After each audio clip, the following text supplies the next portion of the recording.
everybody. My name is Raze Chaos. You've made it back to my channel, and I am so excited. Why am I excited? I am excited because it's C2E2 week, and by the end of the week, I'm going to be in Chicago, and I am going to be, like, amongst other geeks. Not unlike yourself, not unlike myself. And I am going to be talking to them. I am going to be moving amongst them. I am going to be with my people. The only time Raze feels like he belongs. It's just a happy, happy moment. So, in honor of C2E2 week, getting close today, I have decided to focus a certain Captain Action on to the screen at this point. This is my Captain Action retro pop. As far as retro pops go, this is the very definition of a retro pop. This is a very definition of a retro figure. This is a very important and very groundbreaking figure, to be honest, even though it was like one of the first. I'm going to go ahead and put this guy away because we got a lot of fun stuff to talk about here. Okay, so what makes Captain Action so freaking cool? The original superhero action figure, and that is exactly what he is. So, way back in 1966, you had your G.I. Joe dolls, basically. They were huge, they were multi-jointed, they were set up to be for boys, obviously, and they kind of termed, they're the first people to use the actual action figure line. One of the creators of the doll design for G.I. Joe is a man named Stan Wesson. Now, Stan Wesson, he helped. He was behind the G.I. Joe line, but whenever you have great success, a lot of times the tendency is to break away from the pack, and that's exactly what Stan Wesson did. And he came up with his own version of G.I. Joe, which was Captain Action. And of course, why would you go up against a juggernaut like G.I. Joe unless you had a plan? And he most definitely had a plan. The heads for Captain Action were a little off and weird looking, and there was a good reason for that. Essentially, you would get the Captain Action figure, and then there would be, as opposed to G.I. Joe, where you had to get a bunch of different action figures and everything and characters, with Captain Action, you would get that doll, and then you'd have the options of different outfits. And these different outfits would be the Lone Ranger, they would be Batman, they would be Superman, they would be Sergeant Fury, they would be all these other characters that he would essentially, you would dress him as. And essentially, you would have your own Sergeant Fury figure, or Nick Fury, to use the parlance of our times. But yeah, you would have a Batman figure right there. Just buy the outfit, and then you dress him up. And you had Batman, and he could be involved in all the Batman, all the G.I. Joe stuff. You could have Batman join them in.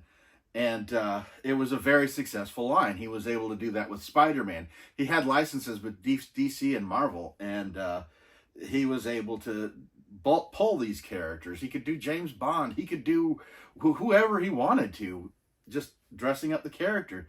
And Captain Action never had to team up with G.I. Joe. You could just have whatever character that wasn't part of G.I. Joe that you wanted, and Marvel, DC, didn't matter. He would get license for him, and you'd get outfits for him, and bam, you could join right in. And it got so popular, there was even an Action Boy. So you could have Robin and, the younger sidekick characters. They'd have different outfits. They'd have Bucky. They'd have different sidekick characters that you could use to have Batman and Robin join the G.I. Joe Justice League. They were already there. So you just imagine that. I mean, you'd have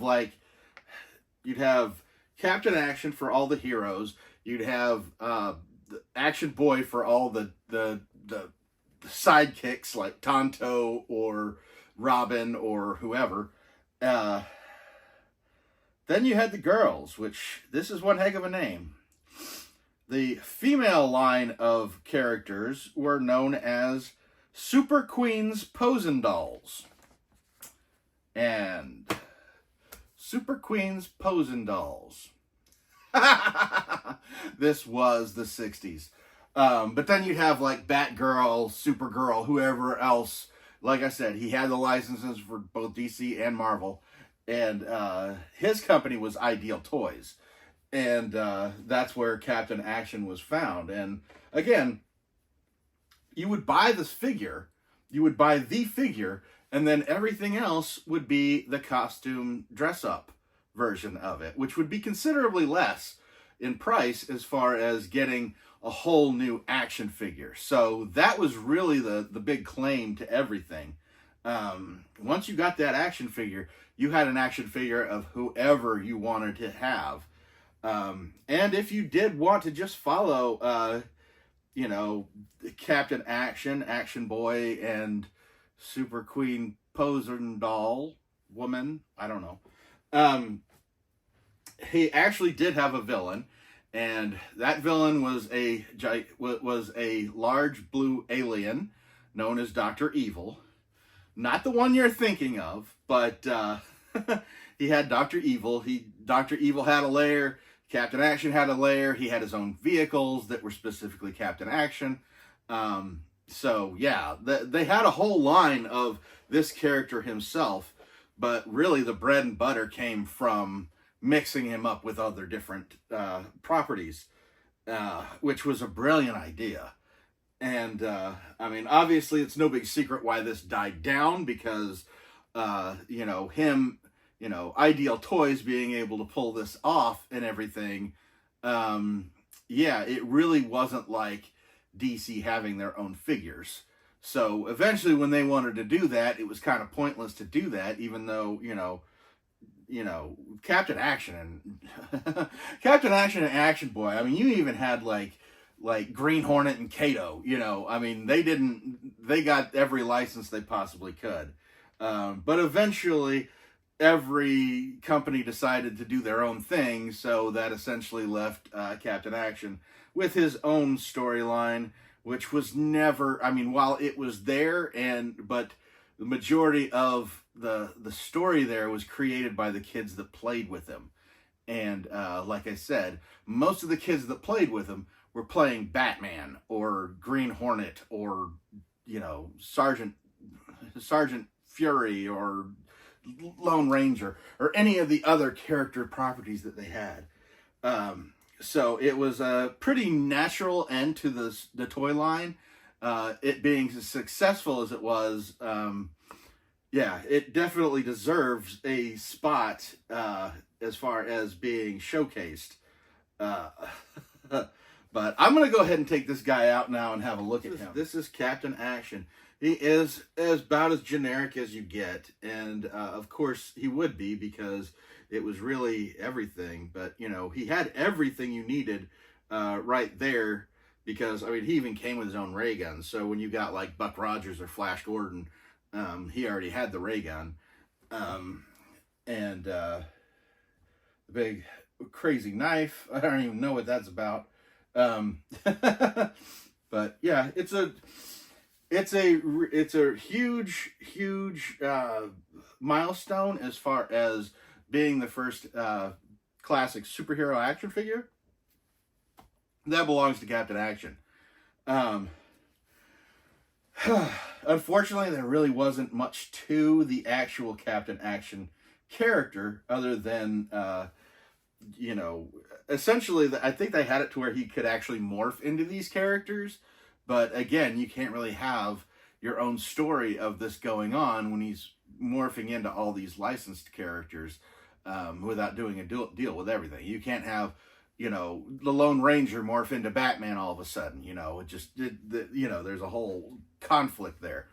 But yeah, this is where a lot of what we see today. A lot of the toys that we see today wouldn't, just basically this is where they all came from, was Captain Action, showing all the toy companies that superheroes can be marketable and licensable, and people don't just want to read about their characters, they want to collect them. And he basically showed them that they didn't want to just collect their clothes, they wanted to collect the whole figure. So that's my little trip. That's my little, I had to do this one at the C2E2 week because it is so special, because yeah, essentially being there, everything I see will have been influenced by Captain Action, by some measure, no matter how small. So let me know what you think. How cool do you think it would be to have an action figure you could literally turn into anything, and just get the accessory pack or whatever, and you had a whole new character, you had a whole new figure. And yeah, they were really smart about marketing it both to females. I don't know about the Superpose and Women dolls. They could have come up with a better name with that, but Action Boy, that totally makes sense, especially if you're just going to do sidekicks. Yeah, it was a really ingenious idea, and it came from the genius that brought you G.I. Joe in the first place. So I'm going to go ahead and get out of here now. Leave me a comment below and tell me what you think about Captain Action. The pop has been out for a while, and I'm wondering if how many people understood just how important this character, or this actual toy line actually was to the collector market, the action figure industry in general. Probably had no idea that this is probably one of the most influential toys of all time. But I'm going to go ahead and get out of here now. I hope you've enjoyed this video, and never forget, the life is full of odd moments. You never know when you're going to be defined. You were almost ready to, though. I know.